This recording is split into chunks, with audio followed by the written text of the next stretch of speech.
Hello and welcome to All About Brahma Kumaris. My name is Magela Pillai. I'm a judicial officer from South Africa, and we have here in the studio with us today BK Denise, who's been practicing Rajyoga Meditation with the Brahma Kumaris for over 40 years. The topic for today's discussion is what the real purpose of the Brahma Kumaris is. For those of you who are not familiar with the organization, the Brahma Kumaris has been in existence in India for over 77 years, and they are currently in over 120 countries across the world. There are people practicing Rajyoga meditation as taught by the Brahma Kumaris. Thank you, Sister Denise, and a very warm welcome to today's show. Thank you. Whilst the Brahma Kumaris is fairly well known globally, there are obviously a number of people who do not know anything about the Brahma Kumaris. Could you please tell us who and what the Brahma Kumaris is? I don't think we're well known globally at all. You don't? Okay. No. I think we're quite well known in India. But globally, not so. It's a very small number of people outside India who are studying and practicing the knowledge of Raj Yoga. And they belong to all kinds of different religious and cultural backgrounds. And as you said, there's activities in about 120 countries globally. So what Brahma Kumaris is, many people ask this question, what are you? And my answer is, it is a yajna. So yajna is an Indian word, a Sanskrit word. A yajna is a sacrificial fire. A sacrificial fire is a process where you surrender all the things that are negative in your life, because if, or to the extent that there is negativity in your life, to that extent you experience suffering. So the idea behind it is to stop doing those karmas which cause you to suffer, which drain you of your spiritual energy. And so most people in the world, they do things thinking that they're good for them, but then they suffer from them. And they don't put two and two together and see that, well, you have this problem because of this karma. And so it's really to teach anyone who wants to know how to do such karma so that your present and your future existence is the very best possible. So that's a very important purpose. The organization of Brahma Kumaris is really an interface or a legal instrument that allows the Brahma Kumaris and the practice to occur in some place or another, in some country. And so you need, in order to do this, you need a place, you need to be able to create and distribute literature, you need to be able to hold public events if you wish, you need to be able to receive contributions to make all this happen. So the organization is really that level, but the actual what Brahma Kumaris is very, very subtle. It's a teaching, it's a lifestyle, it's a form of consciousness, it's a way of being, and its aim is nothing less than the transformation of the world, the human world, the natural world, through transforming an individual, oneself. When the Brahma Kumaris was established way back in 1936 or 1937, there was already at the time an abundance of religions across the globe, was there not? Yes, and still are. Why is it that this simply didn't become absorbed in Hinduism, for example? Because if somebody looks at the Brahma Kumaris from outside, and especially somebody dressed like that, you'll think, yet another Hindu organization. Let me go check it out and let's go learn to meditate. I want some peace. Why establish something new? What was the reason for that? Well, you see... And my second question leading from that is, what does the Brahma Kumaris offer that no other religion or nothing else on earth does? How did this happen is really an interesting thing to look at. The founder of Brahma Kumaris, Brahma Baba, was, up until the time of Brahma Kumaris, a quite devout Hindu of the Valbachari section of Hinduism. He was a believer in Vishnu, in Narayan, and he used to regularly study the Gita. So that was his background.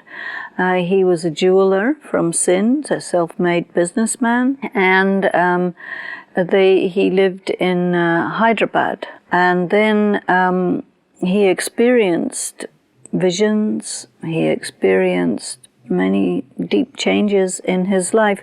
And if you look at his diaries, even right from 1932, there are some entries where he's really anticipating and really trying to think deeply about his mind.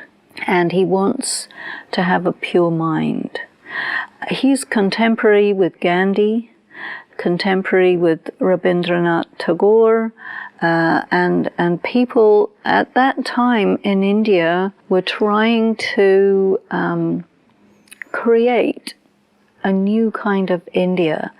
This is the time when India was coming out of being a colony of England, and there was a lot of, you can say, revolutionary activity going on in India, and especially Gandhi's aim was to achieve these political ends through non-violence. And he was also a studier of the Gita.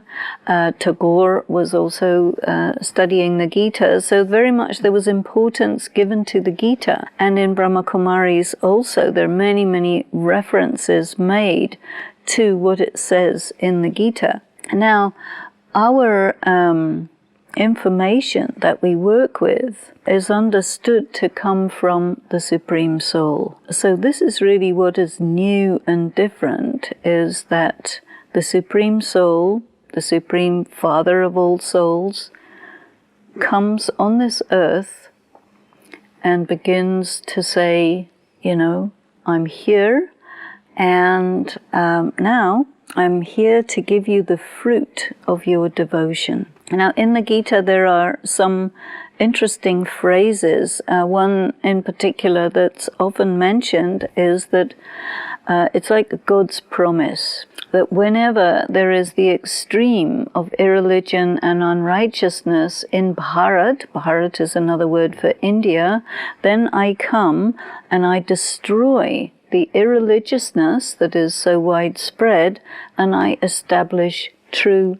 Dharma. And so everybody wants to have true Dharma. It's a very important concept. So in Brahma Kumaris also, the idea that God establishes true Dharma, God presents himself as your father, your mother, your teacher, your Satguru, your friend, and teaches you, leads you to the path of purity, the path of righteousness. And so what's very new at that time, people used to have very powerful spiritual experiences spontaneously, and no one knew where it came from.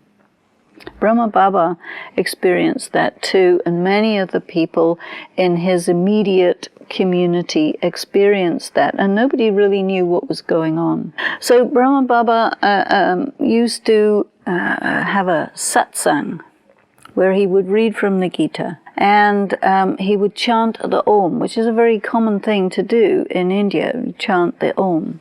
And this was really with his immediate family. And he would chant the Om, and then people would experience visions. They would experience visions of Krishna, visions that corresponded to their religious beliefs.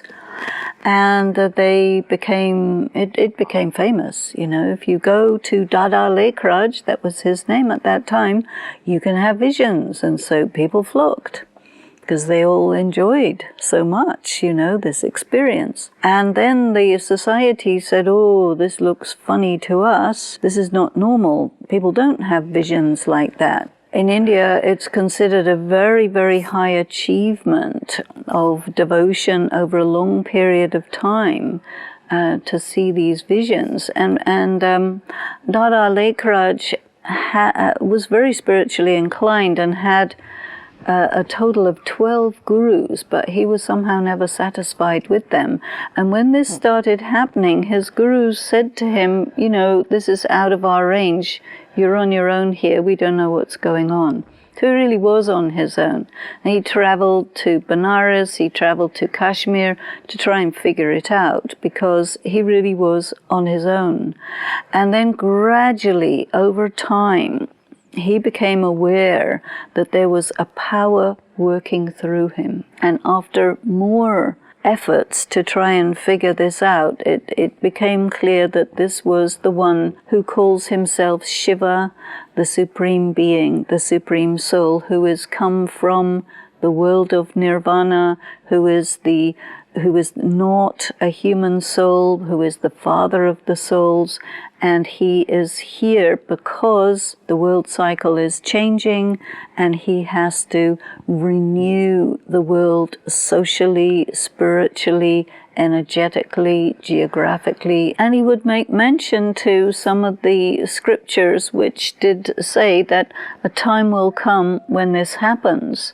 And so he's saying, I'm here, it's happening, and you, he said to Dada Lekharaj, you are my instrument, and I'm going to call you Brahma, because it is through Brahma that I create the new world. And so there is this idea of the other Brahmakumaris and Kumaris, that means daughters and sons of Brahma. So the relationship is that Shiva, through Brahma, says to you, you are my child, you're a soul. And if it clicks for you, if you recognize it and you say, yeah, I am a soul, I am your child, the relationship is sealed. And then, okay, he says, well, I have to teach you, so we have to have an educational environment, we have to have a school, and so many things started to happen, which only now, 77 years later, 78 years later, are more formalized. But there was a lot of history that happened up until now. Brahma Baba left his body in 1969, and at that time it was still a very small group. They passed through Indian independence, partition. It became a solid group of about 300 who decided, yes, this is real for us. And then it was decided they would move to India after partition, 1951. They came to Mount Abu. Then what? Refugees. And around the time of partition, there was a great deal of civil disturbance, a lot of conflict between Hindus and Muslims, a huge bloodbath occurred. And he was told by one of the well-known gurus of his community that, okay, all of you want to do tapasya, you want to do meditation. So we would suggest you go to Mount Abu, because that's the best place for doing that. And this is why we came to Mount Abu. And there was a very great difficulty to set up. And so Brahma Baba sent all the brothers and sisters to the different cities where their family members also were, and said, okay, you serve your families spiritually. They had had 14 years by that time, 14 years of intense meditation. So they were very powerful yogis.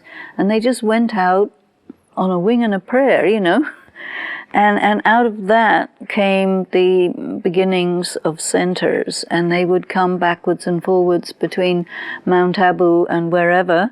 And Brahma Baba, as he became known, would go to Mumbai very often for the winter. The winter was very harsh in Mount Abu, and slowly it became formalized as a place of teaching, and this is where the word Ishwarya Vishwavidyalaya emerged, and that means, our full name, Prajapita Brahma Kumar Kumari Ishwarya Vishwavidyalaya. Very few people can even say that, I certainly can't. It's quite a mouthful. And it means the God's place of study for those who are the sons and daughters of Brahma, in which you learn education, you learn study, which covers matters of the whole world. And so this word Vishwavidyalaya. Now, if you translate that into English, it becomes university. And the authorities in India said, well, you can't use that word university because you have to be accredited and so on and so forth. And so they kept the Sanskrit word, Ishwarya Vishwavidyalaya. So, okay, that's what the name is, but it's very long. And then in the 60s, in the 70s, a few Brahmakumaris Kumaris were invited outside India to participate in different conferences and so on. In 1971, very small centers were established in Hong Kong and in London. Then in 1974, Daddy Janki was sent to London, and it was then that Western people discovered it, and I was actually the first one in London to discover it, and after me, one or two others also started to come in, and there's a lot of people from all over the world, but slowly it spread out with different people, taking the message of Brahma Kumaris to other places, and meditating there and teaching, and then people started to say, yes, we want to be part of this too. But it's still a very, very small community of people in comparison with the rest of the world. But it is impressive to people who kind of follow the development of organizations, that even though Brahma Baba, the founder, and Mama Jagadamba Saraswati left their bodies, it increased even more after that happened in the 60s. And so Dadi Prakashmani took over the responsibility after Brahma Baba left the body in 1969, and under her it really spread very far and wide, and she left the body 2007. And now I think that it's very widespread, and now the thought that's going on is now we have to deepen. The spiritual energy is what people really resonate with. Very interesting. Why is it called Brahma Kumaris? Are Kumars, so men, welcome within this organization? The full name is Prajapita Brahma Kumar Kumari Ishwarya Vishwavidyalaya, but there's a big thing to swallow. But Brahma Baba also said the women must be in front. Why? Because he saw a tremendous disequilibrium and a very male-dominated society. And in order to establish a society which is in equilibrium, women really needed to come up, and they needed to come into their own. So he gave a lot of leadership roles to the women, and he asked the brothers to be behind in a more of a supporting role, which was totally revolutionary at that time. Even now it is. So what is the female-male population like in terms of numbers? Well, it's pretty much 50-50. Is it? Okay. Yes. But what you always see is you always see far more women than men. So I'm not quite sure how that works. Maybe there are many men who are less visible, but in terms of the statistics that I saw. But at the same time, spirituality, anywhere in the world that you go, you have lectures or whatever, you will find lots and lots of women taking it up far more than men. Why is spirituality more attractive to women than men? I think one of the reasons is because it's all about the inside, the internal, the inner dimension. And men are biologically and socially oriented towards the outside world. In traditional societies, women look after the hearth, they look after the home, they take care of the atmosphere and the feeling, and the men go out there and create the money and get the food, and so that's just the traditional way of men and women. Religions tend to be very patriarchal, but spirituality tends to be more matriarchal. What is the purpose of the Brahmakumaris now? What are you actually doing now? I think what we're doing now is consolidating this feeling of community and deepening the spiritual energy. The instruction that we're getting at the moment is really make your mind totally pure. What is a typical day in the life of an employed Brahmakumar and Kumari? Well, I suppose everybody's different, but in general, you will wake up early, you'll have your early morning meditation. What is early? Early means 3:30 in the morning. 3:30, okay. You'll have your meditation from 4 to 4:45. Most of the morning classes in the centers are held from 6:30 to 8, and then you go to work.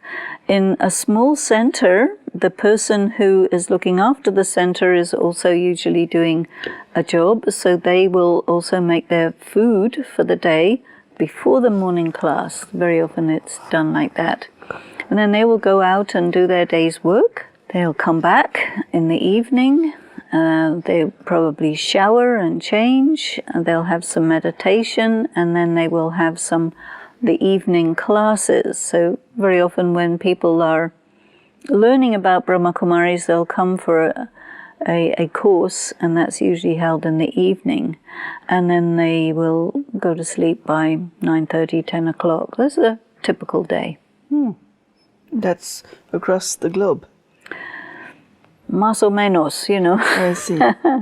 There are, for example, if you will ask me about my day, which it will be different, you see, because I will not go to work as such. But, and I move around a great deal. I travel a lot, visiting the different centers.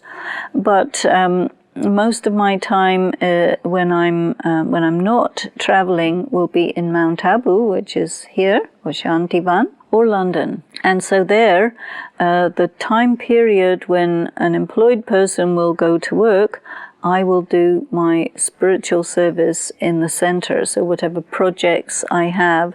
So all of us do some or another activity which is helpful for the center, or prepare the food for large numbers of people, or meet people, do classes, a variety of things.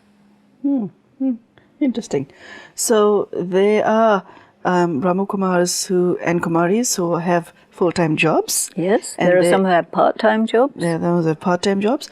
There are those who live at the meditation center and those who do not live at the meditation center. There are also a lot of people who are retired, or for one reason or another, they're not living in the center, they're also not working, so they will also spend time at the center during the day, helping with different things that are needed. Yeah. What tools does the Brahmakumaris give to individuals to help them live life differently from somebody who's not leading the life that you are? In other words, how is a Brahmakumari different? Are they externally, they may look the same as anyone else they pass in the street, but how is a BK different? I think mostly the consciousness, and the consciousness is shown through your eyes, and how you handle the different challenges of the day. You asked about tools. We call them weapons. And in India, there's the same word for weapons and tools. Okay, that's interesting. Yeah, it is interesting. Yeah. The powers of yoga, the power to tolerate, the power to accommodate, the power to judge, the power to discern, the power to face, the power to withdraw, the power to pack up, the power to cooperate. All of these powers, power of silence, the ability to love, the practice of non-attachment, you gradually become more and more supported directly by God. So you do not need to rely on some physical supports or depend on physical people emotionally or whatever. Also, Brahmakumaris lead a simple life, so it's less expensive. And so that's also good. So then we are free to use our financial resources for more philanthropic activities, and in that way we are creating pure karma. So all the time generating pure karma, finishing off negative karma, and gradually transforming ourselves. So you become more and more empowered. And you see other people knowing how to do these things, not really clear about what's good karma, what's not so good karma, much more random, more into body consciousness, very much affected by health issues, financial issues, relationship issues. So I think Kumaris, they're very free. You really live a life of freedom. You said earlier that there is a measure of resistance that every person who embarks on a spiritual journey experiences. Definitely. It can't possibly be easy to be a Brahma Kumari. It sounds as if you're describing somebody who's exceptional. We have access to God. We have access to God's mind. We have access to teachings. We have access to each other. All of these things changes the situation. So that something which for someone may be very difficult, for us becomes very easy, because you acquire skills, you acquire capacities, you increase your capacity as a person as the days go by, and so you feel very, very competent, very capable, and so you become different, you know. And I assume it's a lifelong work in progress, is that not? Oh, it is, yes. So it's not something, there's no question of by this time you're supposed to achieve this. You can't say that, because everybody has their own pace, everybody has their own karmic accounts, everybody interprets it their own way. You know, I think probably it'd be safe to say that all the Brahma Kumars and Kumaris meditate differently. Okay. But at the same time, when you're all meditating in the same room, there is an alignment of the minds that takes place, and eventually it becomes a massive alignment of the mind that creates a wave of pure thought that goes around the world, and that is going on a daily basis, subtly. Oh, thank you. That was quite a packed session. I found that very informative, and I hope all of you at home did so as well. We thank Sister Denise for joining us today. And there you have it. The real purpose of the Brahma Kumaris. Is there such a thing as a Brahma Kumar? How many there are across the globe? How many types there are? What the lifestyle involves? And what the aim is of being a fully fledged member of the Brahma Kumaris. Brahma Kumaris community. We thank you for joining us this afternoon, and we hope to see you soon. Thank you and goodbye.